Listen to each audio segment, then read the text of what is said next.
All right. Ladies and gentlemen, I think we may start the meeting. As per the House rules, I am going to switch on my video so that you can have an opportunity to see me. So first of all, let me thank you, esteemed colleagues, for taking time out of your busy schedules to be part of this very important series of meetings that Southern Africa Resource Watch we are convening with our various partners to share some of the work and some of the work that we are doing in terms of sensitizing issues related to strategic lawsuits against public participation. As most of you might be aware that as Southern Africa Resource Watch, we are actually in the process of such a lawsuit, which we have had from one of the mining companies operating in Zambia, First Quantum Minerals. And as such, we are taking this time to share with colleagues who we know are doing such similar work as us in terms of doing evidence-based researches, profiling some of the concerns that are emanating from the conduct of some of these mining companies. And as such, we believe a Southern Africa Resource Watch, strategic lawsuits against public participation are a great impediment to the work that civil society and broadly the work that communities are doing to profile public interest issues that relate to some of the malpractices that some of these big and powerful corporates are doing in areas of operation. For those that joined in before the meeting started, I'm sure you got an opportunity to listen through some of, there was actually a very great song that was being played, and I'm hoping that maybe towards the end of the meeting, we'll have an opportunity to listen in to a very good song done by a Zambian musician named Justin Kangwa. The song is part of a project that we did at Southern Africa Resource Watch in 2017. And the song is basically profiling that Africa is a very rich continent. And this wealth usually is only visible when those minerals are underground. And once mining operations start to happen, we do not have any say and we cannot claim this wealth to us as the citizenry. As such, the mineral wealth of Africa as a continent has not translated to meaningful benefits, especially to local communities who live close to this mineral wealth, as these mining communities face a number of impacts relating to some of the malpractices emanating from the operations of mining companies. And as such, I think that's really tallies well with the meeting that we are having today, where we have had situations of local communities and civil society organizations, not only in Zambia, but also across the SADC region and even globally, that have really stood out and profiled some of those injustices and some of those malpractices raising to the public domain as part of the freedoms of advancing freedoms of expression. And it is sad to note that SIAPs have become a very popular legal harassment that is happening not only to SARW or to such actors or in South Africa or within the SADC region, but globally. And as such, it is a concern that we should be having as local communities and civil society doing this work, that what is the whole meaning towards the impetus or the importance of the work that we are doing of profiling some of these human rights violations and injustices. And the meeting really that we're having today is to put our heads together, especially providing a platform for local communities who are usually at the forefront of advancing such issues to say, what do we do as civil society, as local communities to coalesce together and put to an end and fight back against such malpractices that really undermine our visibility and undermine the great efforts that we are doing in the region and globally. And as such, we really will have, we would want to thank, we actually have a great lineup of speakers that will be taking us through and helping us to really understand some of the issues that are related to SLAPs and their impact and their bearing, and also efforts that other actors are doing to mobilize against such malpractices and legal harassment. And to also help us to move, and we have Hassan Logan, who is going to be the moderator today, but Hassan is also been helping us as SARW, and because he's very passionate, not just to SARW, but also to working with communities and civil society organizations to profile some of these cases or some of these actions that are being done in terms of big and powerful corporates that are using their money and influence to intimidate and ultimately silence civil society, local communities in the work that they are doing to profile human rights violations. And we also have Jamie, who's also from Mining Canada Watch, who is also helping us to solidify efforts because First Quantum is actually Canadian, is a Canadian listed company, and it is important to help to have this discussion, because I think ultimately, as part of this campaign, we are trying to build also a greater movement within the continent to coalesce against SLAPs. And we really hope this meeting will be very helpful and will really help us to go forward and put our heads together as the different actors that have an interest in this matter to advance these issues. So at this particular moment, just to also rehash some of the house rules, may we kindly put our microphones on mute and maybe also utilize the chat box. It would be good to introduce ourselves through the chat box so that we know who we are, and also just to encourage participants to make this a very lively and very open discussion where your thoughts and your deliberations are really going to be helpful as we try to come up with this campaign collectively as communities and civil society. So thank you so much, colleagues. For now, I'll hand it back to you, Hassan. Thank you very much, Veronica. Veronica did not tell us about herself. She's worked for a long time with the Zimbabwe Environmental Law Association. So she has a sense about how natural environment, how the resources of communities of the earth in its own integrity have to be looked after. She holds a master's degree in constitutional law from the university, and a Bachelor of Law degree from the University of Zimbabwe. The master's degree is in constitutional law, as I said. So she knows more than her onions. She knows about what happens deep in the bowels of the earth. Thank you, Veronica. What we want to do today, friends, I've tried to include in the chat line a little bit of the agenda there, right? You had the opening and welcome from Ms. Veronica Zano. The context and input from Zambia will be about First Quantum, about these mining communities fighting this giant of a corporation. So Edward is a seasoned activist. He has been with SARW for many, many years, and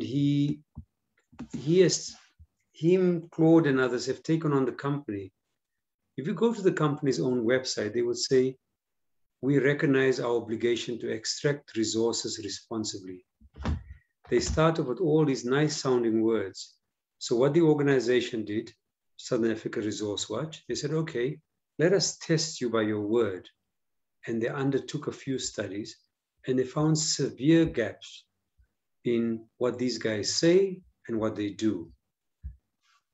These gaps were so appalling that the organization was not prepared to back down when they spoke truth to power. And as a result, the company has tried to punish those who speak truth. So what we want to do now is to ask our friend and comrade, Edward, who works with the community there, to open up and tell us, how did this come about? You know, thereafter, we will hear from our friends in Canada before reverting to the community again. The speaker after Edward is a comrade working with Mining Watch Canada, and he only has an hour for us, so we need to try and fit him in after Edward has laid out the context for us. Edward is also has gone through university education. He's a governance research and advocacy officer based in Zambia. He holds a BA in development studies from the University of Zambia. He's worked before on the Copperbelt Land Rights Center. His areas of interest are land rights, and I really think we have a great resource here, because various people, various countries are using Africa to grow their food stuff, but not for our own people, but for their own. So you found Saudi Arabia taking some land in Ethiopia. It's just a mess. So we have someone here who's got a great knowledge of that. He represents civil society as the vice chair of the Zambian EITI, multi-stakeholders group, and he has 20 years experience in advocacy work on natural resource governance and management from below. He works for the people. Edward, I have a great pleasure in asking you to speak to us, please, my friend. And then we will hold questions after that, after Jamie has spoken, and then we'll take it further. So please, do take the floor.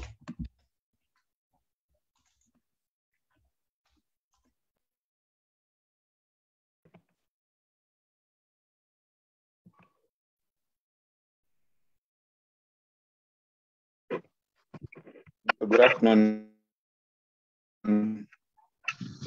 everyone, and welcome to this important meeting. You want to come?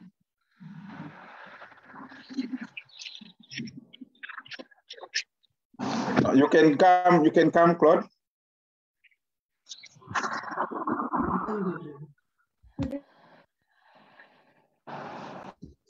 Claude was just saying welcome. Edward, you can start speaking.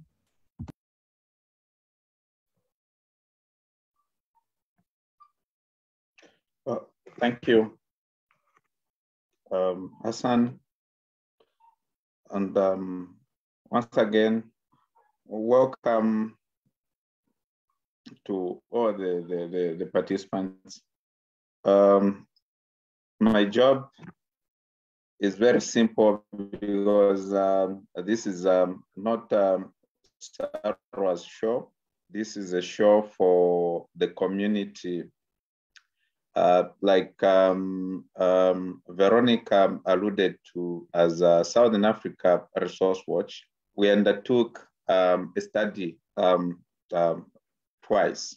The first one, its contents were disputed. We did the second one, which we did together with the First Quantum through its Kansanshi mine in Solwezi, in the northwestern part of Zambia. And after that study, which was the second study, which we did jointly with them, the community and other stakeholders, they again disputed some of the issues we raised. Then we asked them to clarify where there were errors, where we omitted certain things. Instead, they got back to us with threats from their lawyers. We went ahead and launched this study because our interest were the rights and welfare of the indigenous habitants surrounding the operations of the mine in Kiafukuma, in Kabwela, in Mbonge, and several other areas like Mushtala and Muzavula. These are communities that surround Kansanshi mine. So our interests were those people. And that is why we allowed for their participation in the entire process of this study. Although they were supported by technocrats and professional researchers and academia. And so after they disputed the second one, we went ahead and launched went ahead and launched the study. When we launched the study, we've been now they've threatened, or they've taken Southern Africa Resource Watch, or SARW, to court in the Republic of South Africa, and not in Zambia. And as Southern Africa Resource Watch, we feel this trend, because we've responded, and our response is that this is a threat, and this threat is not only targeted at Southern Africa Resource Watch. It is targeted at intimidating, threatening and intimidating other activists and civil society organizations that may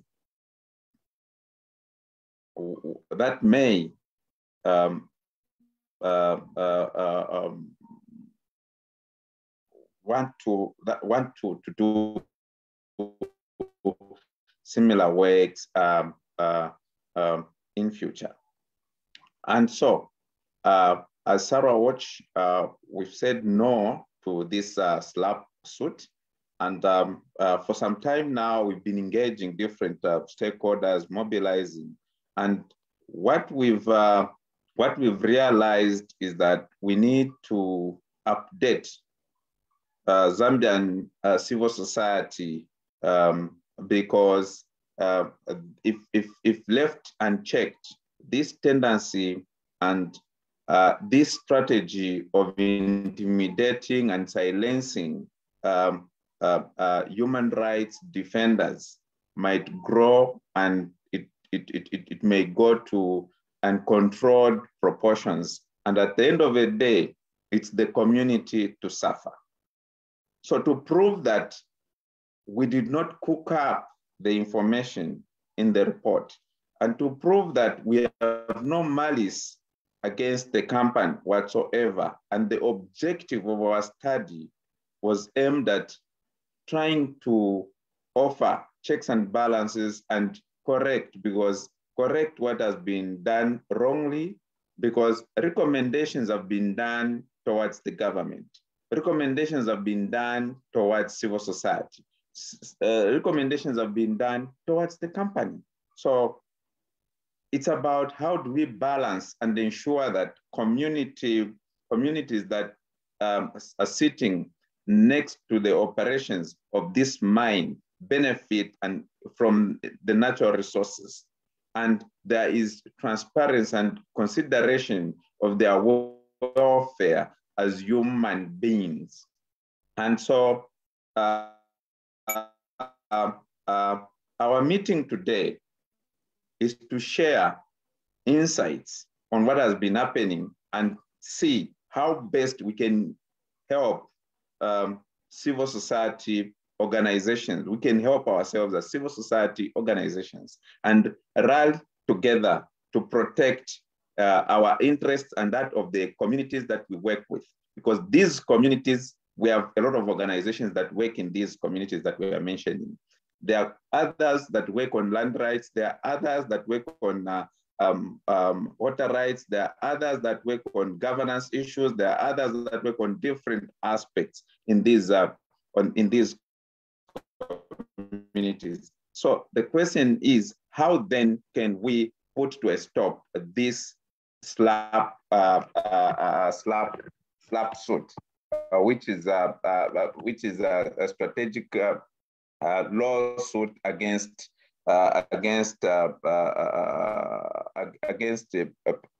people's participation. And so I'll end here because, like I mentioned, today we have community members from Kiafukuma to share with us, do they support this SLAP suit? Also, the findings of the report, are they false? How have they lived? And how is the future like? Hassan, I think for now, I'll end here. Thank you.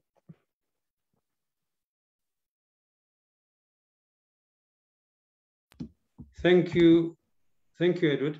What I want to do is to probably ask our brother Jamie, who's an activist in Canada with the Canadian Mining Watch.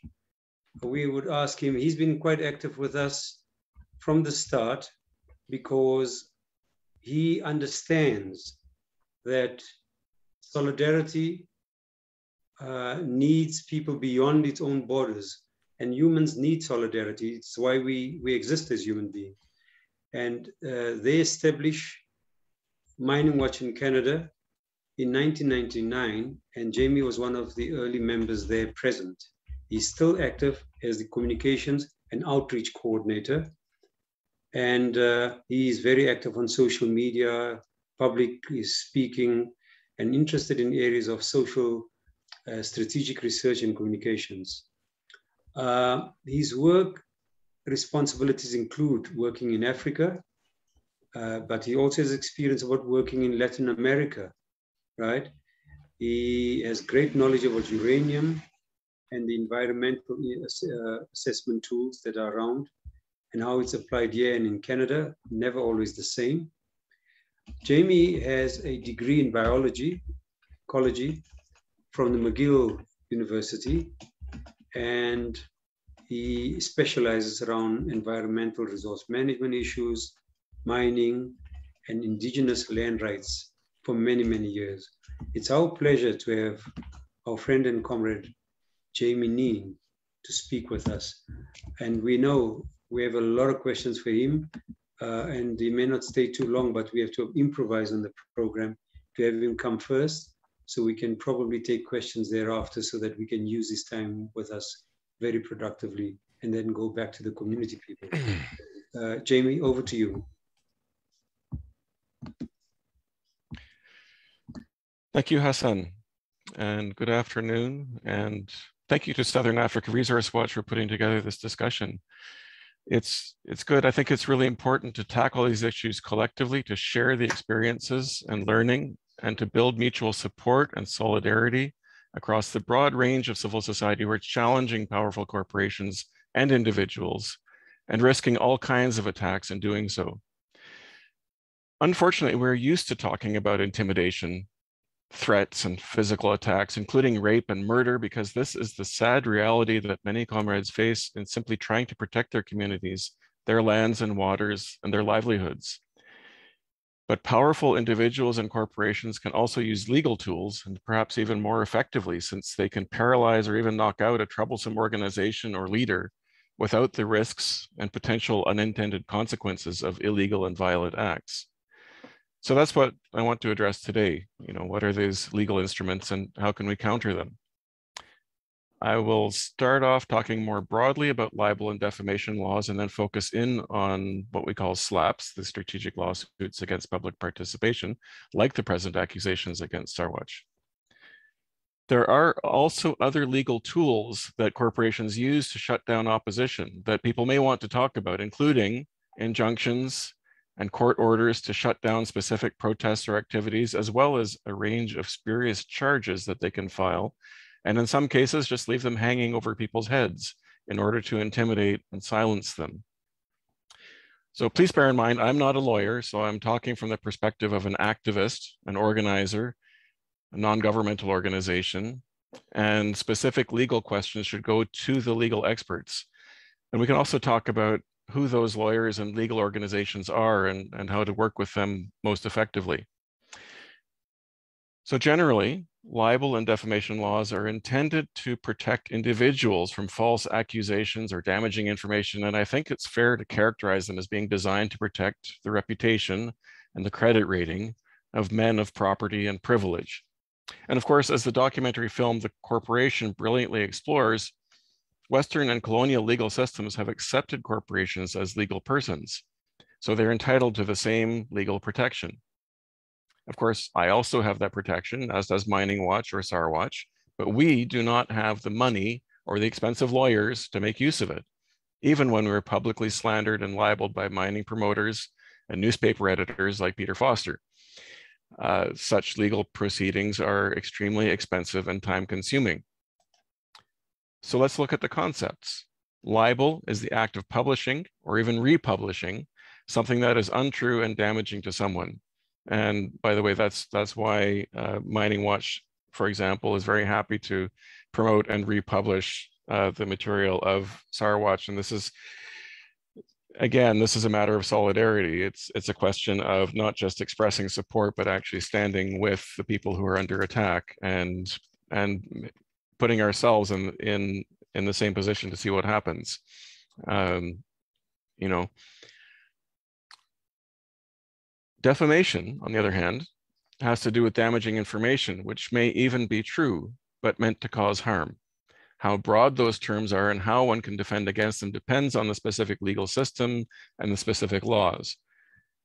We can do a whole workshop just on this, but generally the idea is that you have to have proof of any facts you report, whether that is documentation or access to witnesses, and your motives must be to advance the public interest or provide fair comment, not to harm the other party or for any personal or institutional gain. So as Edward was saying, not intending harm to the company in this case, but intending to improve the situation and resolve the issues. Mining Watch went through a very grueling process in just our second year of operation, which we learned a lot from, where we were threatened by Barrick Gold over our reporting on the forced displacement of at least 250,000 people at Bulyanhulu in Tanzania, and the allegations by survivors and investigators that 52 of them had been killed, bulldozed into their own pits. But the witnesses' affidavits had been stolen. The police report was a whitewash, and outside investigators were not allowed to visit the area. So to this day, I have to refer to these murders as alleged. Along the way, we also learned that the element of intent is also delicate. We claim that we are denouncing bad behavior, acting in the public interest. The public and public authorities need to be aware of whatever the situation is. But if the court finds evidence of ill intent, then it can undermine or even destroy that defense. Since all kinds of communication can be subpoenaed and subject to discovery in legal proceedings, it can be really problematic to even write in a private email that you hope to bring the bastards down or refer to individuals as lying scum, thugs, or whatever they may be. I don't refer to that as a slap suit, though. It did have a huge impact on our organization and our partners as we struggled to respond to the company's threats. On the other hand, the threat never did become an actual lawsuit. So Barrick clearly meant to control the public narrative around the Bulyanhulu mine and protect its reputation rather than simply punish Mining Watch and our partners, although they may have seen that as an added bonus. I'm telling this story partly to set the context and partly to illustrate how libel and defamation laws protect the powerful and privileged even before they are turned explicitly to limit public participation and undermine democracy. It's also a really horrible example of the behavior of Canadian mining companies internationally, concerned only with protecting the company's image and political influence, not with poor Black people's lives. There is much more to this story, of course, involving everyone from the local police commissioner to Canada's High Commissioner to Tanzania, but I'll leave that for another time. What makes a libel suit a slap is the element of being clearly aimed at shutting down public debate rather than just controlling a specific narrative, but also the element of bad faith, where the lawsuit is obviously unlikely to be successful and should be thrown out of court as frivolous and vexatious. And though there certainly are examples of really stupid libel cases being successful, the intent of a slap is recognizable as having nothing to do with any actual libel or defamation, but rather to paralyze the accused by tying them up in court, sucking up all their time and money.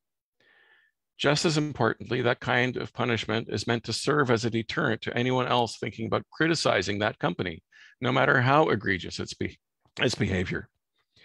The good news is that legal systems can see this kind of abuse for what it is. The bad news is that they move slowly and haltingly to fix things, and they have different starting points. So some have a lot further to go in trying to protect people's rights and abilities to speak freely and engage in open public debate. Anti-slap legislation is important, but libel law reform, especially in the age of the internet, and even more so in the face of social media algorithms and fake news, is also key. Libel and defamation laws vary around the world, from the US, where free speech is fetishized and anyone can say pretty much anything unless you can prove serious personal harm, to the UK, which protects powerful people and corporations by default. The 1995-97 McLibel suit in the UK was a turning point, where a libel suit that looked very much like a slap, a giant multinational suing two penniless London activists over a pamphlet they'd been distributing, backfired massively when most of their points were endorsed by the court. The company also suffered a massive public relations backlash. And it's worth mentioning just because it's such a great story, and if people don't know it, they should look it up. Canada, as usual, falls somewhere between the UK and the US. We've experienced the repressive effect of legal threats and lawsuits, but we've also seen the development and application of anti-SLAPP laws and libel law reform. Some provinces have passed anti-SLAPP laws, but the results have been mixed, in that cases that are clearly SLAPPs may still be allowed to proceed, or if they're thrown out, it is only after unnecessary delay, prolonging and adding to the stress and cost to the accused, precisely what such laws were supposed to prevent. Anti-SLAPP laws are more necessary where libel and defamation law is not favorable, but even where it is favorable, they provide additional insurance. Even so, threats do still have an impact in terms of the pressure on activists and the gap between the threat, between the filing of the lawsuit, and when it can be thrown out of court. To come back to the case at hand, I think it's clear that companies like First Quantum are used to operating in an atmosphere of impunity. In Zambia, it has never properly been held to account for the environmental and health impacts of its operations, whether in its own name or in partnership with Glencore at Mopani, or tax evasion for that matter. But if we look at many of its other operations in Panama, Mauritania, Turkey, or even formerly in the Congo, we see the kind of governance and corruption problems that one would think would drive a company to establish its own rigorous procedures for transparency and accountability in order to avoid the appearance that it was taking advantage of the situation, rather than treating it as a public relations problem and hiring an Australian public relations company and suing an NGO for trying to engage constructively with it to meet the most minimal corporate social responsibility obligations. And I think it's worth emphasizing the extent to which SARW has gone out of its way to be constructive and to engage with the company, only to be rebuffed and then sued. That, in turn, is precisely the element of bad faith that makes this lawsuit so obviously a slap. In closing, I'd like to come back to how we should respond to such attacks and why Mining Watch is very pleased to be part of this effort and to join in supporting SARW and the affected communities in responding to this attack. It is critically important for organizations, communities, and grassroots groups to be able to document and communicate realities on the ground. It is difficult enough to do this and to build movements for change without being subject to legal harassment. That is why gatherings like this one are important, and is why it's important to come together and respond collectively to defend against such attacks, but also to build networks and solidarity around these issues, to build capacity and political formation, to use these attacks as an opportunity to strengthen solidarity and to build public and political awareness and support. The affected communities need their voices to be heard and their lives to be valued in Kansanshi and everywhere. That's why we're here. Thank you.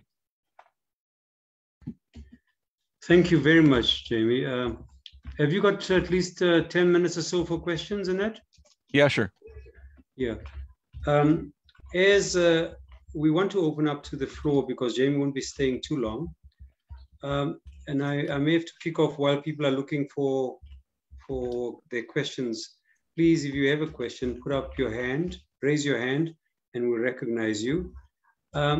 Jamie, the Canadians, Australians, and South Africans, I don't know, they're a triumvirate of the mining, they're a gang of miners, you know, that really believe that they're the leaders around mining. But we often find that the different standards apply at home to what they do in the colonies, to use it very crudely. You guys have been trying to create some regulation that a transnational corporation has to be accountable at home as well. Can you tell us how successful we've been on that? Was it still very difficult? Yeah, it's been a long road. We've been working on this for over 15 years and trying different mechanisms, and it's really quite amazing the dedication of the mining industry and lobbyists here, and also the political elite to make sure that this doesn't happen. So we've had public campaigns. We've formed a national coalition called the Canadian Network on Corporate Accountability. We had a bill in Parliament that would have created an office to investigate, like an ombuds office, to investigate problems and complaints, and that was defeated in the Parliament. But we had a huge campaign. We had over 500,000 postcards from Canadians people all over the country sent postcards to Parliament. There was literally a truckload, a big truckload of postcards were delivered to the Parliament, and still, they were still able to ignore that because the mining companies did not want to be subject to any controls. And so now we're working on a different initiative. It's a human rights due diligence initiative looking at a mechanism similar to what has been implemented in France, which basically forces companies to report on environmental and human rights risks at their operations, and then would also provide for victims of various kinds of abuse and injustice to sue. And unfortunately, they would have to still come to Canada to sue. And we do have actually a number of lawsuits underway of victims of human rights abuse suing the companies in Canada for their responsibility. And in some cases, there've actually been settlements already. But it's still incredibly difficult. People have to be organized and supported. To come to Canada is hugely expensive and time consuming. And and in a way, this is simply a way of compensating for the impunity that these companies enjoy wherever they go, where they can ignore the law, where they can bribe officials, they simply refuse to obey the law, and suffer minimal consequences. But also the fact that the Canadian government, and I think Australia and Britain also do the same thing, they support these companies, they support this investment directly, but also structurally, and Hassan mentioned the colonial legacy, which is, not in the past. This is the situation that we're still living in, that these companies are an expression of that colonial reality and the extraction of wealth from the colonies or former colonies, and just repeating that neocolonial pattern. So, we're trying to find mechanisms to counteract this, but it's not very effective and difficult. So, we're seeking support for that, but we're also, I think, under no illusions that this will change. And in fact, I think the grassroots efforts and the mobilizations that are undertaken in support of these initiatives are perhaps more important than the results, because that's how we build networks, we build relationships, and we build that kind of solidarity. Thanks, Jamie. There's a question from Tuto Moremane. So these corporations seem to be beyond reproach. Foreign policy and investment undermine the integrity of the country, ability to act as a sovereign entity, and therefore undermining the ability of the state to protect itself, its people, the labor force? Number two, in your opinion, do you think that the Western corporations target countries with debt, socioeconomic and political instability? Three, furthermore, do you think that these are that some key officials and governments are in collusion with these corporations and deliberately ease the policies of regulatory, the regulatory power to provide leeway for these corporations? So I think that's one. But what I wanted to do, I wanted to just aid in so that I can get you to, I mean, I know you're quoting the corporation, so let me just go. I mean, Ray Anderson here describes the corporation as a present-day instrument of destruction because of its compulsion to externalize any costs that that its unwary or uncaring public will allow it to externalize. I mean, the corporation is this externalizing machine, you know. I mean, I'm increasingly believing that I don't know whether anyone can make business honestly at a large scale. You know, whether it is out of its very nature. If you're so big, you have to screw somebody. I mean, am I going off the rails there or what? Well, I'll try and answer both of those questions, I guess. You know, and I'll answer that one first. I think, yeah, and what we've found over and over again is that, you know, they will do whatever they can get away with. And, you know, the strongest protections we have are the legal ones. But, you know, those are inconsistent and weak, and that's part of what Tuto was getting at.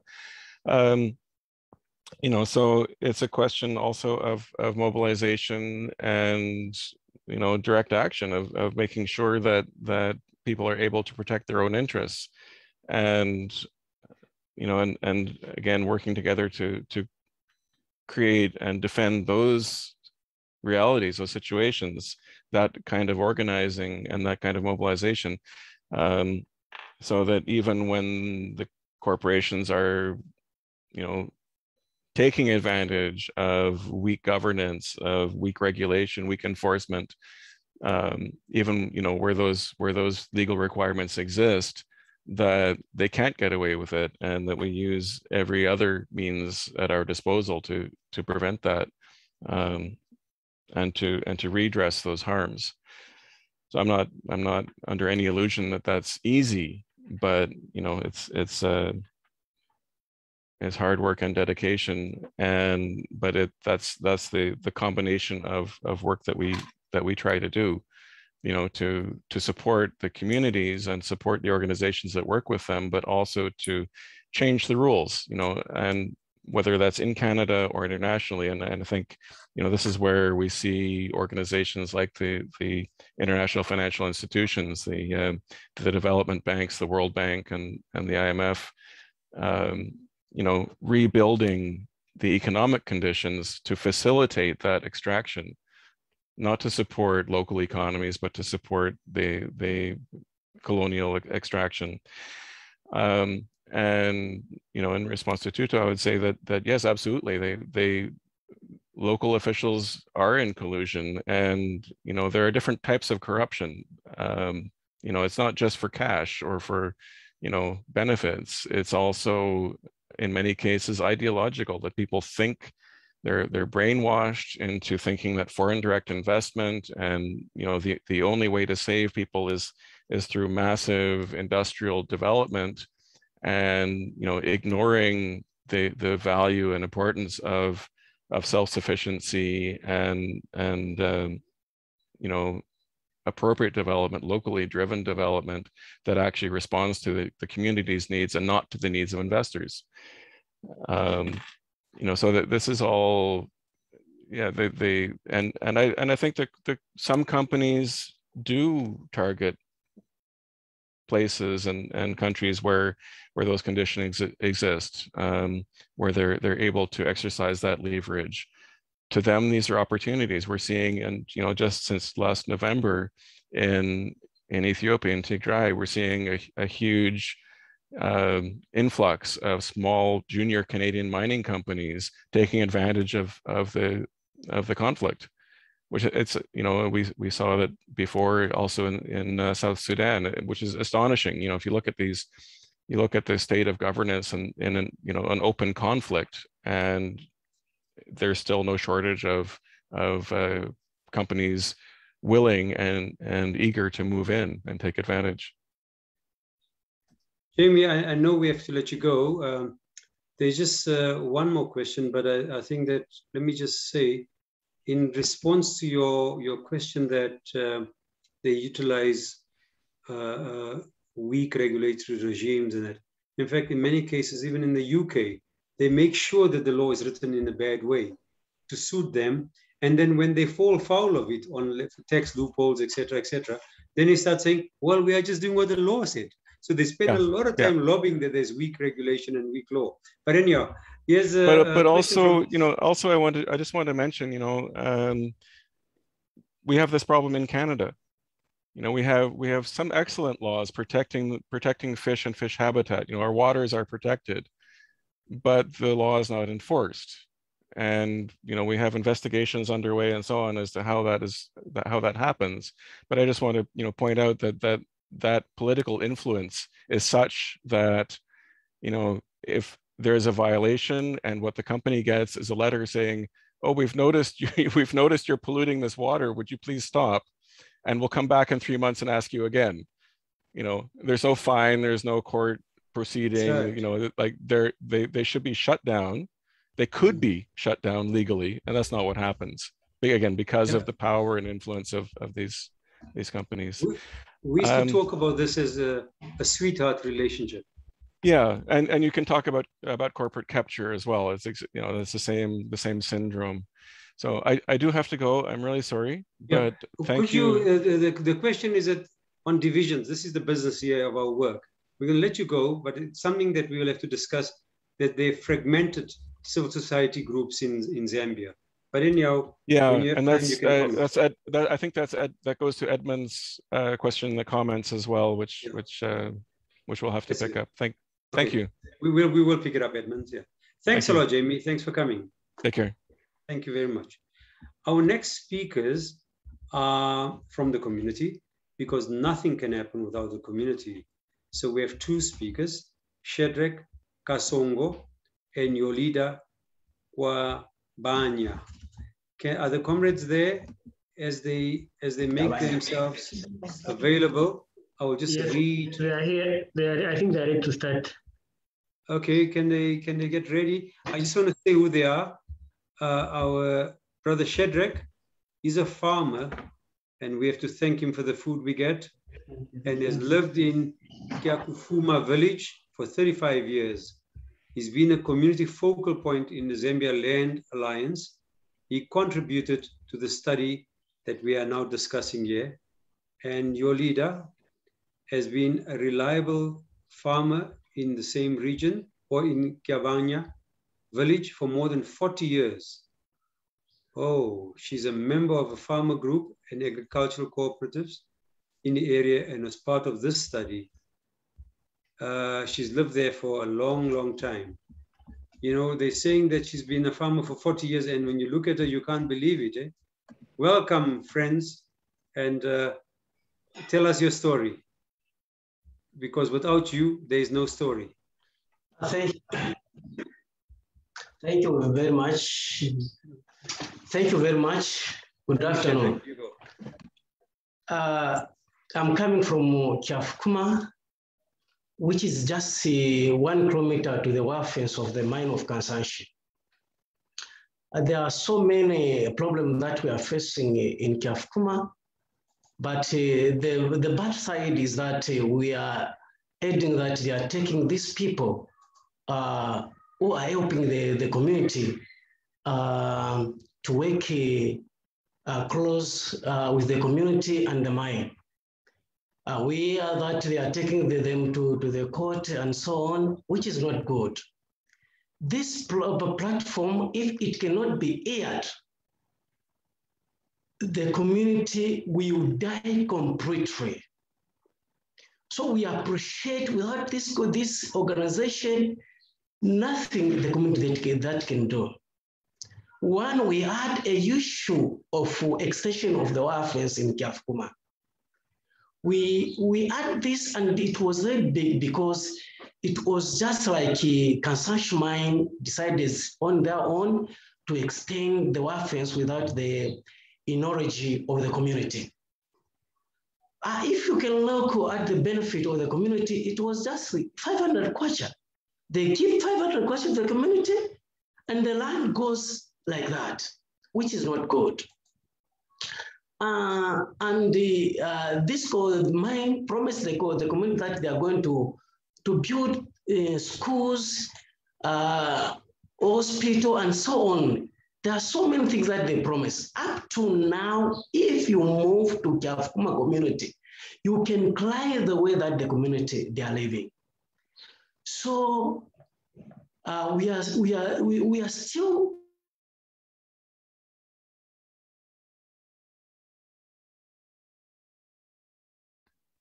The internet is frozen there. Are we still there?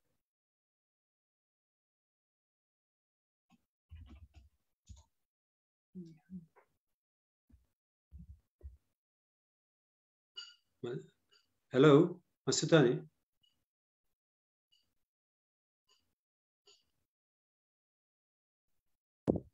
Hi, Hassan. We're still here. I think it's the internet on their side. From the community groups. Let's see. Let's try. This is the digital divide we have to deal with. Yeah. Brother Shedrack,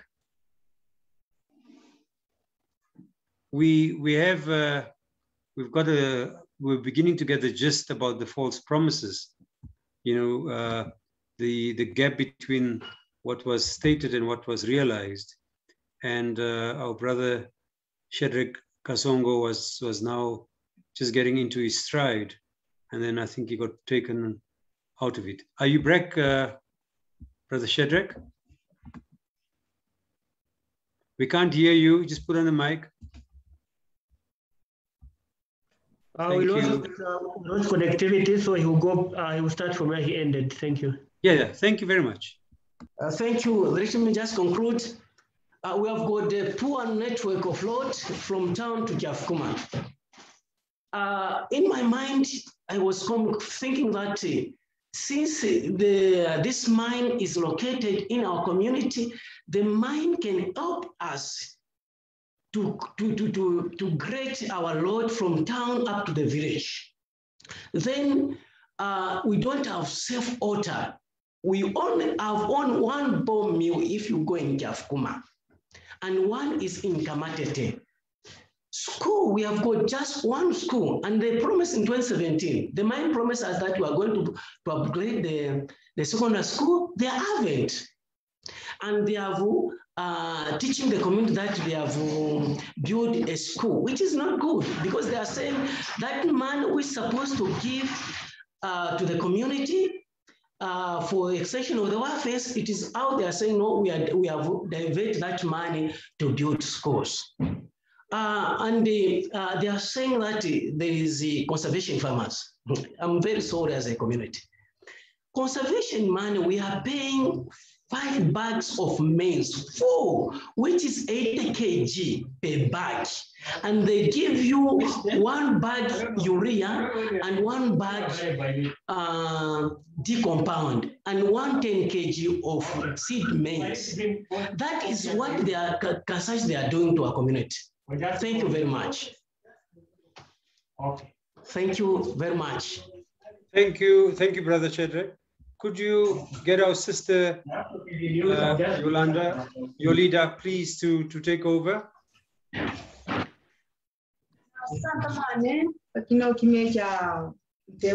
Thank you very much for afternoon.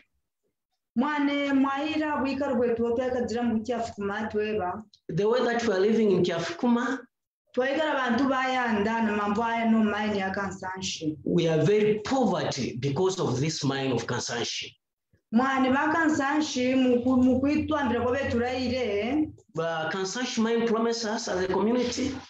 ambatusawo katweja vantu mkito pano ayo nkito kavitikiti vatweja puna ngumo ni kujitu vantu vatwejere folks meota. The Kansanshi mine promised the community members that they are going to employ, but from there up to today, they have just employed only 4 community members. Pano pavyo vavika waya yovati va fensi yavo vatwe vapanga waya pano vana vadzimu community pakumona kuuyanzi mbuchafuna kudzivuyanzi kine vuyanzi mwana. Yes, repeat again. Pano vana vadzimu mushi pakumona kwa mbamba vyovavika waya na mambo akuri kuvatweja mkitone pano vuyanzi muchafukuma wavaya. Okay, there is the problem that we are facing as a community with the youths. They have extended the warfare, as I was saying, and more people just from Kiawama. We have got here in Suez, Kiawama compound, Muzabara compound, Kiafukuma. All people now, they are going inside the warfare, and we are facing a lot of problems. Pano vakansanshi ke kushukura vantu nge vevakwata ke kuena kuiva yanzi shakavidzi kushukura va mingiro vavo vapitangana nemonga mujina kwenda kushingura mazuva avantu na kwenda kumonamba vatura mugopani kuna kwenda kushingura veva mazuva pano kino kintu kyali chavene kyafukuma kuikara vazuzuvara na mambo ano mine. Okay, there is a problem that we are facing as a community of Kiafukuma that mobiles from Kansanshi mine, they are going around the community, setting in their houses to see if there is copper ore in their house. So we are not living in a good way. Man, pano mukuikara kwa vionka vikituletera buyanzi kabizimu kime kyo matambwire madzimi vetwangatire madzimi pano ava bonse mo vatambwire madzimi uno mwaka keva dzinanza ya ukaishane mamba kwamba buyanzi wava mo vetambwire madzimi kutoeja mu mine kafa vivi yarondera kwingwa kwamba vyosa kutu kwa shaba Kansanshi ine pano ketu yande. There is another problem that the Kansanshi extend the warfence and include the farm inside the warfence. So people in the community, they don't have more lands to cultivate. So we're having this problem. And they said that they are going to give them fertilizer for 5 years, but they haven't given them. Kavidzi kuwerapo government yetu nayo ya Zambia. Kimya kyo twatwadzire rukatashoro no ku government mkwamba vetu ruisheko. Apa vetu peko mari akwamba tuyikwashishemo. Kafako nevyangizirene. Madzimyo mativizire mukati mwadzinga kadzoko kotwarombere ku Kansanshi. Kadzi Kansanshi vashura mari vapana ku government. Awo mari adzire vapako. Panote vene vanjika zvivanzimi twayanda tuke kushura mari yetumba timitungira musukuru. Panote vene twasharana kuyanda. What they did, they said that we are going to give you money, but we are complaining the government of ours here in Zambia. We took this problem to them, and the Kansanshi give back money instead of Kansanshi giving money direct to the community. So we are having that challenge. Amen. That is the poverty that we are living in the Kiafukuma community. Amen. Thank you. Thank you. I think thank you very much, Shadrach. Thank you very much, Sister Yolida. You guys have given a very, very beautiful input. You are leaders in your own struggle, and we are very pleased to be associated with you. What I think we need to do now, I know you have raised these questions before, and that's why they were written up in the publications. And that's why the company didn't like the truth that we are telling them. So part of the reason of how we answer to these questions is the reason we are here. We've tried to tell them they're treating the community in a wrong way. So you know the answers. But I'm going to ask Martin Muswe, who's the program officer based in Joburg. He studied at Wits University, he's a LLB degree. He has great knowledge in mining, how they are taxed, how they avoid tax, and how the climate change impacts upon us, how there's a need for energy, but how it's appropriated by those who have more resources. So Martin is the right guy for us to give you some answers and to tell us as a community here where we are with the court case. And when Martin's finished, we'll spend a little bit of time talking about how we can build this campaign as an international campaign. Thank you. Please, Martin, come share with us your ideas. Thank you. Thank you so much, Hassan, for the introduction. And I think thank you so much to the past speakers for their very, I think, valuable insight. I think for me, before I begin, I would just like to maybe contextualize my presentation before I give the actual update on the court case that is currently ongoing against the Southern African Resource Watch. I think with your permission, Chair, I would maybe switch off my video for the duration of my presentation, as I will be sharing my slides with thank you so much.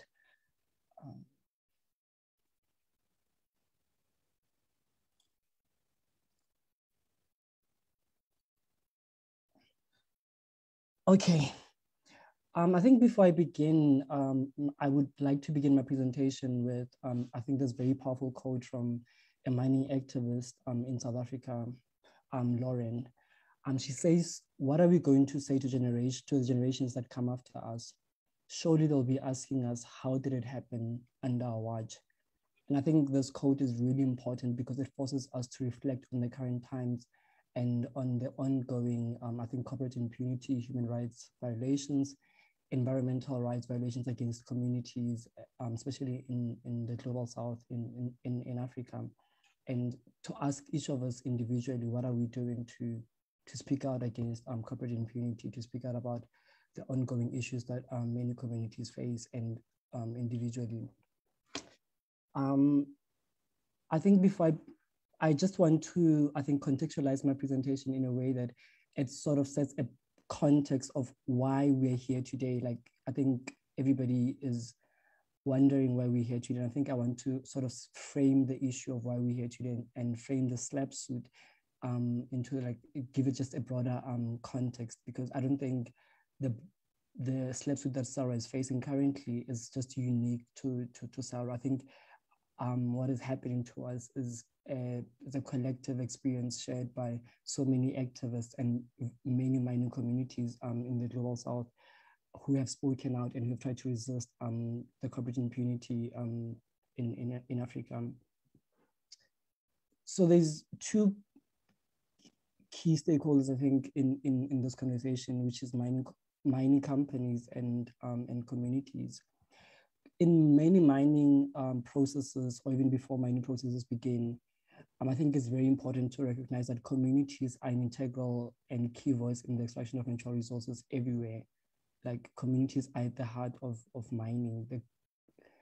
And often these communities that are at the heart of mining, these communities bear the brunt of the negative consequences of mining operations. These consequences could be from environmental consequences to health consequences, to monetary consequences, to having to force relocations and so forth, and lack of access to, like, things like clean water because of mining and acid drainage that affects water streams that communities rely on, and even how communities make their livelihoods.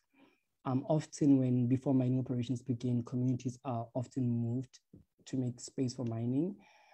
These communities, most of the time, are displaced in a way, and there's at times very little compensation to these communities, like proper and fair compensation to these communities before they are relocated. And I think the other issue is that there's also very little or proper consultation to communities before mining activities are undertaken. Most of the time, the way it happens is that the government and the mining company would sit together in a table and agree together without including. Sorry, Martin. Sorry, there's a request that you speak louder into the mic, please. Sorry. Oh, sorry. Sorry. Thank you.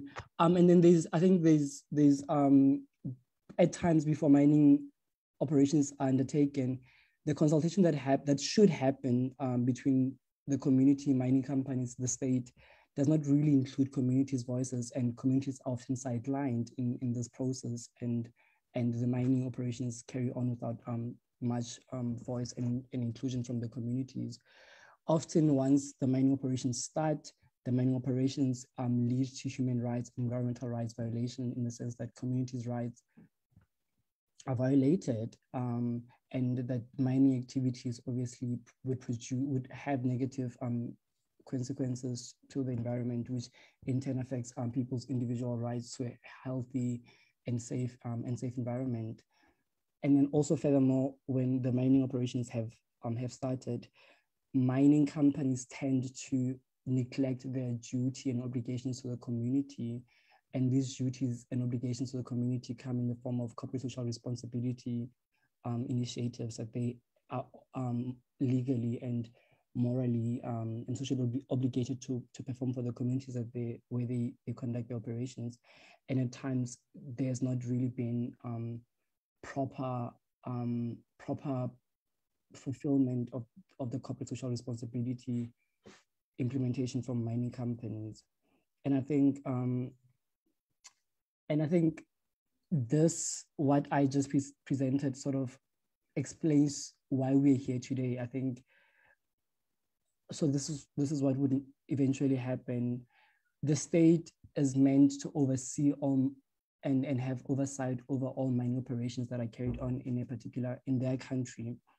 But what we have seen, especially in Africa, is that there has been very little oversight, statutory oversight over mining operations, in the sense that mining companies, because they bring investments into our African countries, the government usually would let mining companies wield more power and go with the operations without any proper monitoring and oversight, which the government is meant to exercise. And this oversight ranges from a lot of things, from the amount of pollution that the mining companies allowed to produce, sort of noise pollution. There's a certain amount of level that the mining companies should be allowed to produce. If they exceed that certain percentage of the noise, the government must step in, the enforcement and regulatory body must step in and say, you have exceeded the limit that we have set in our laws as a country. These laws range from so many things that where the government is meant to step in, and I think particularly important for our present case is the monitoring of the corporate social responsibility. The government is meant to play an active role in monitoring the corporate social responsibility that mining companies, the activities and projects that mining companies are implementing in communities. And we have found from our work as SARW that sometimes the governments are really complacent in monitoring how mining companies are giving back to the communities. There's also labor issues where there's disparities, obviously, in how in the skills transferred, obviously, in mining companies. Some mining companies would have very senior management being foreigners and not empowering local people to have like a very senior and managerial positions in mining operations. Then the government does not really get involved in these labor issues and leave local workers and communities to sort of fend for themselves. And I think what this has led to, this lack of oversight from the state, has led to a lot of unhappiness from mining communities, has led to a pushback by communities to mining operations. This has led to protests, at times petitions against mining activities, litigation against mining companies. And I think, and obviously there's NGOs and activists and grassroots movements that do very important work in ensuring that they sort of exercise this oversight that is lacking from the government.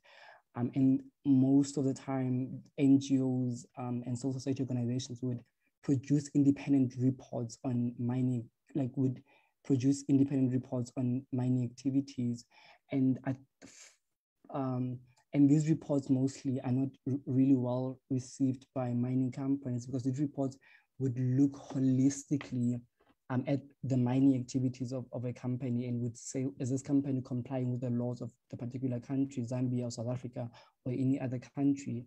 And if then these reports are published, and mining companies usually take issue with this amount of scrutiny and criticalness that is not, I think it's foreign to them to see people push back and say that your mining operations are harming people or harming the environment. And what this in turn leads to is that mining companies respond by trying to silence these organizations, these activists that are speaking out against the mining activities. And normally the response from mining companies, like in our current case, where the response from mining companies is to use intimidation tactics, and the SLAP suit is one of the intimidation tactics that are employed by mining corporations to try and silence concrete and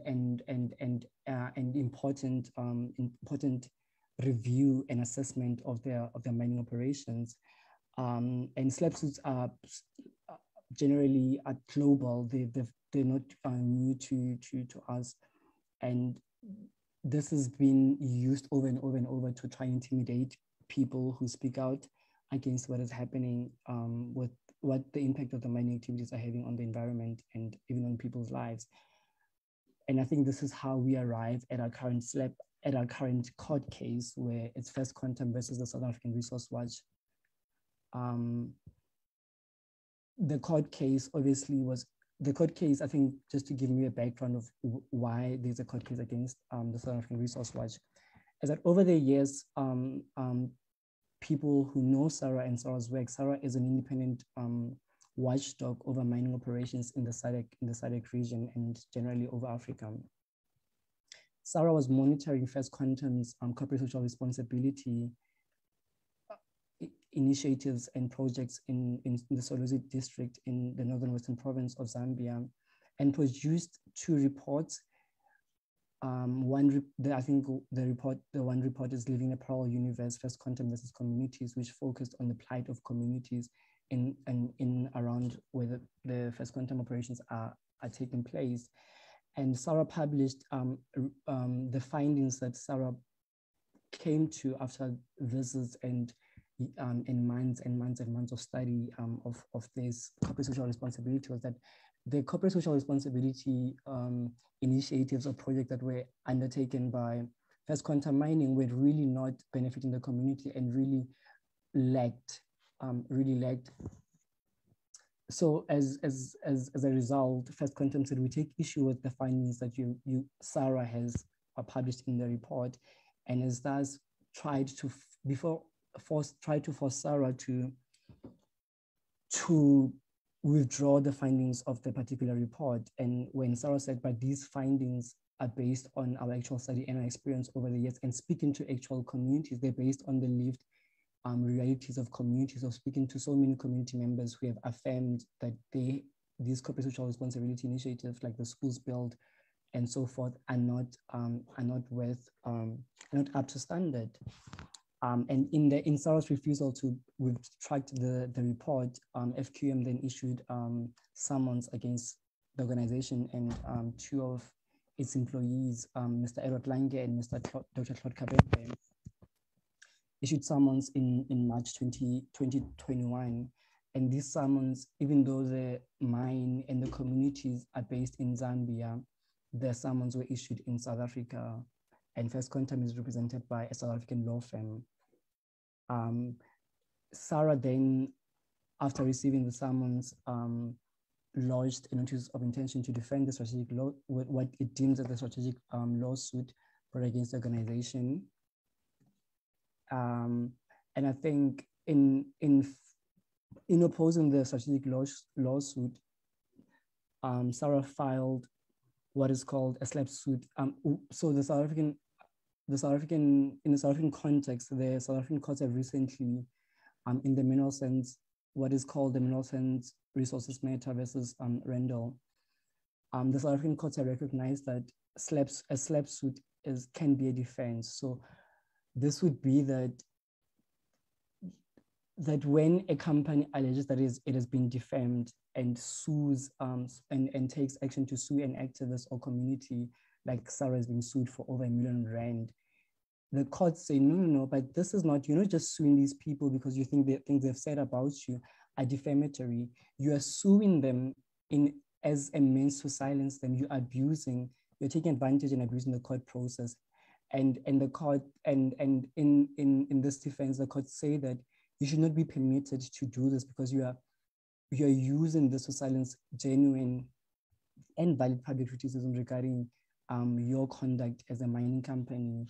And that should not be a thing, should not actually be allowed.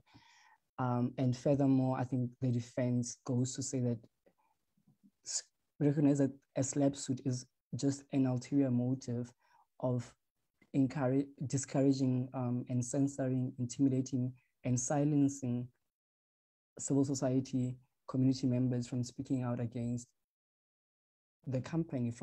The company is essentially saying we don't want to be criticized in our dealings. We don't want anybody having scrutiny over our operations as a mining company. And whoever does speak out against how we conduct our business, we will find a way to silence that person or that organization so that nobody speaks out against what we're doing. And I don't think in a constitutional democracy like South Africa and even the rest of Africa, that should be permissible to exist. And nobody should be not allowed to speak. Everybody should have a voice to speak. And I think this is why the mineral sands resources judgment is really, really important for our cause. And I think from this really important code in the mineral sands matter, where it says that corporations should not be allowed to weaponize our legal system against ordinary citizens and activists in order to intimidate them and silence them. And the court in the matter recognizes that a defamation lawsuit to say is not genuine.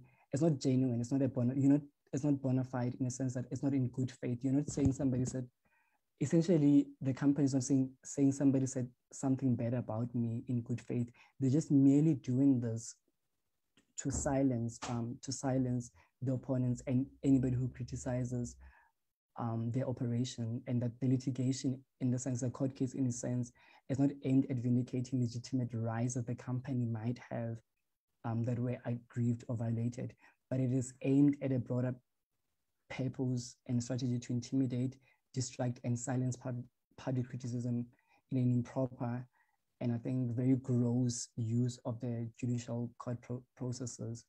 And I think the court really, I think when it says that a SLAP suit it constitutes an abuse of the court process, and in South Africa it's inconsistent with the constitutional values and scheme where people have the right to freedom and there's a genuine interest in public interest. And I think maybe to now get to the actual update on the First Quantum versus Southern African Resource Watch and others. So First Quantum is suing SARW and 2 of its employees, as I've mentioned before, for R1 million, and it issued summons in March 2021. The summons obviously were issued in South Africa. SARW has filed 2 special pleas, which introduce obviously the novel defense of strategic litigation against public participation. The plea that we filed and the notice of intention to defend was with the assistance of our attorneys, a brilliant law firm that has really great experience in litigating against mining corporations in South Africa and beyond, which Explore Incorporated. I think since we filed our special plea, there's not been a response from First Quantum to this defense that we raised against what they say, the defamation that they say we've committed. They've not filed anything. We've not had any response from them. And I think on our part, we will continue to support efforts, obviously, to defend SLAP suits in Africa and beyond. And I think furthermore, as part of SARW's action to oppose and stand against SLAP suits as we recognize them, is a very gross and a clear abuse of court processes to suit a particular interest. And at the heart of it, obviously, it's monetary, it's financial power that mining companies are using to sort of silence people with less financial muscle and financial support. Beyond us just opposing the litigation against SARW, SARW will participate in the Mineral Sands matter, which is now before the Constitutional Court of South Africa, and will continue obviously to advocate for the enactment of anti-SLAP suit legislation in South Africa, in Zambia, in the SADC region, and in Africa and beyond, because we deem the enactment of anti-SLAP suit as very important, and I think it would ensure that this behavior that we have seen from many mining companies is brought to an end, and SLAP suits are not used to silence mining communities and activists. And I think to close it, I think SARW will continue to support communities, activists in opposing corporate impunity in the extractive industry in SADC and Africa and I think and beyond. And I think to just wrap it up, I think it's really important that we recognize that the SLAP suit against SARW is just not against SARW, but it's bigger than that. It's against genuine public interest. It's against our right to freedom of speech. It's against the values of our constitutional democracy. And it's against, I think, every aggrieved person's right to speak out against injustices that are happening. And we should recognize the SLAP suit for what it is, and continue to find ways to speak out against the SLAP suit and ensure that we protect our communities, and we continue to fight the good fight in this regard. Hassan, I think thank you. I'll pause there. Thank you, Ntate Museu. Listen, I think that there may be questions for you regarding the court case, and I think you would probably share some of these resources inside the chat. We had a request earlier for a wider dissemination of these reports, and that has been started now. Are there any questions for Martin? Now, we're about to be rounding off, and we'll have to talk about our way forward now, but I think some questions as part of the way forward is a good idea. Any questions? You could raise your hand and speak directly to the camera. Anybody?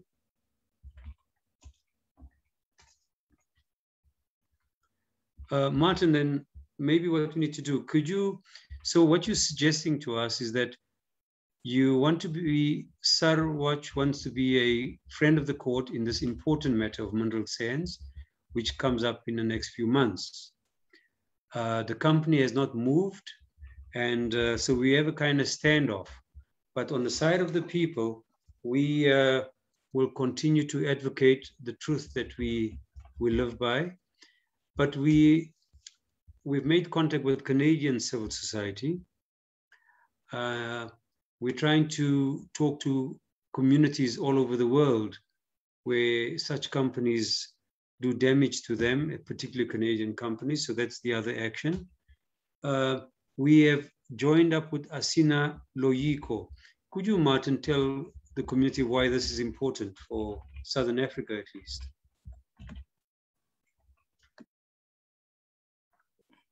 I think the community should know that, like, I think just beyond the Soweto community, I think communities that should know that SARW will continue to support, will defend, will assist in defending these communities. We won't come into a community and conduct research or a study, and then once the mining company fights back, SARW will just, I don't know, disappear into the background. We won't do that. We will continue to stand with communities. We will continue to fight for the rights of mining communities to speak out against injustices that are happening in the communities. And I think we have a broader and long-term strategy to ensure that this form of corporate bullying and silencing does not continue to persist in our communities. Sorry, in our continent. So I think in the efforts that some of the efforts that Hassan has outlined, that SARW has decided to employ to ensure that this work is just not only related to this matter, but even us being involved in the Constitutional Court matter is to sort of frame the broader issues that are happening, and to also just say that this is not just a South African issue or a Zambian issue. This is an issue that is faced worldwide, and it's faced throughout the SADC region and through Africa by so many communities that are trying to speak out against mining activities. So I think that's why this campaign is important. Beyond just the court case, there's long-term plans to ensure that SARW continues to defend communities, to assist activists in defending their rights, and ensuring that this these many African countries get to a place where they now enact legislation that would ensure that slave suits are not permissible, and mining companies cannot initiate such litigation. And I think that's the broader and long-term goal that we have. Thanks. So this program, I've sent the link there, Asina Loyiko, and basically they have a way where lawyers and other activists are coming together to record the attacks against communities, so you don't stand alone. Your story can be told, and there can be lawyers there present to defend you. I love what Martin said. Activists are not just there to study communities. We become part of the community. An attack on the community is an attack on us. So you don't just run away when there's an attack. So that building that solidarity is important, and we need to try and rebuild solidarity inside Zambia, because the companies find different ways of inducing those who can read and those who are leaders to try and divide movements. So really we need to find ways of building that moral center of civil society to support the poor in their quest for justice. So friends, we've got a number of ways going forward. As I said, we will disseminate the information, we'll rebuild and strengthen civil society back home. We joined Asina Loyiko to kind of make sure that Africa-wide we are educated about corporate bullying. In fact, it may be through use of law or innuendo or just other form of pressure. There are various ways this takes. So yeah, we're not just interested in this Asina Loyiko only to look at the use of law, right? Then, of course, there's the legal dimension where Richard Spoor Incorporated are the lawyers. Our lawyers here tackling the matter, and Martin worked with them for a short while. So they are very, very important, powerful lawyers. Then I think what we're trying to do is to follow these Canadian companies and make sure that there's greater action at home in Canada, and that they can't pollute and harm us far away, and there's no recourse to justice. So friends, that's the kind of game plan that we have. Those of you who are really interested in getting the report, please write your email here, or write to us, or phone the people if you're in Zambia, if you don't have email, and Edward and others can try and share that. We look forward to the time when we can meet face to face and build solidarity with you on the ground in Zambia. But an attack in Zambia is an attack on us. We need to relive this principle: an injury to one is an injury to all. Friends, I think we've outlived our hour and a half that we planned for. I don't know if there's anything we missed. I want to try and go back to Veronica to do closing comments, but I really want to say it's your last few seconds or minutes. If you have any burning question or comment that you want to make, but we need to try and keep up the fight. And by the mere fact that we could hold this discussion means that we have not been defeated. What we now need to do is to disseminate, and we've got an incredibly good team there, Masutani, Veronica, Martin, Edward, led by Dr. Claude. We have an incredible team that will make sure that the knowledge that we've gained here today will reach more than the people who've attended, will reach hundreds and thousands of people more, because I really think we've had a very, very stimulating cast of speakers and the community leaders as well. Thank you very much. I've seen no other hands. Veronica, can you kindly come in and do the honors and thanking everybody? Ms. Veronica Zano.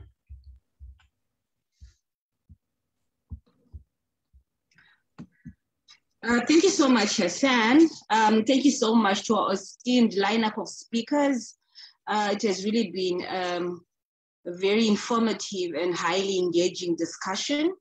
I think for me, what was very interesting was that despite the challenges that are being posed by some of these legal actions that are being used by some of these powerful and wealthy corporates, what seems to be also very enlightening is the judicial activism that is also being reinforced within our judiciary and in our courts, whereby we're also seeing the judiciary also really trying to ensure that the public does have a say and also really do keep on with their work in terms of profiling public interest issues to the public. So it is very enlightening. I think what's also very important and that's coming out from this discussion is the need to join hands together and come together and raise our concerns as a collective, because ultimately, like we said, and what has been raised during this discussion, it is not something that is peculiar or that has been only happened to SARW. It's bound to can happen to any one of us, and it's important for us to show that collectivism in terms of profiling these issues, so that we are not going to stand and witness to such kind of bullying by corporates, and that we as civil society will keep on engaging in the same lever and gear we've been moving in terms of profiling and standing with the communities, because ultimately we stand for justice. But I think what also really touched me was the importance of always conducting and profiling evidence-based work, and also the need to showcase that our motive is ultimately to profile and to put to the public domain issues of public interest, so that there is a collective effort towards addressing them. So I think, to be honest, Hassan, there's not much that I can add. I just want to thank colleagues for taking time out of their schedule. And like we said, it is a series or part of a broader campaign that we are trying to build up, and we're going to be looking forward to convening these with the various actors beyond. I think today was much more broadly targeting at the Zambian counterparts, but we're going to be disseminating and taking this campaign broader to us as a SADC region and globally as well. So thank you so much, colleagues. Thank you, Veronica. Listen, for me, after that is just to say that the principle of an injury to one is an injury to all, and that we must be in solidarity with those who are on the receiving end of this, because it's not just about them, it's also about us. We cannot see someone else being beaten up and still try to pretend that we are human. It undermines who we are. Solidarity is that life-giving principle, that we are, that's Ubuntu, the Ubuntu spirit. We are human because you are. And so we need each other, and thank you very much. Thank you for Caritas for supporting it. Thank you for the human rights defenders. Thank you, everybody. And thank you for the Southern Africa Resource Watch for your sterling work. Thank you very much. The meeting is officially closed. Thank you. Thank you, moderator. Bye-bye, everybody. Goodbye.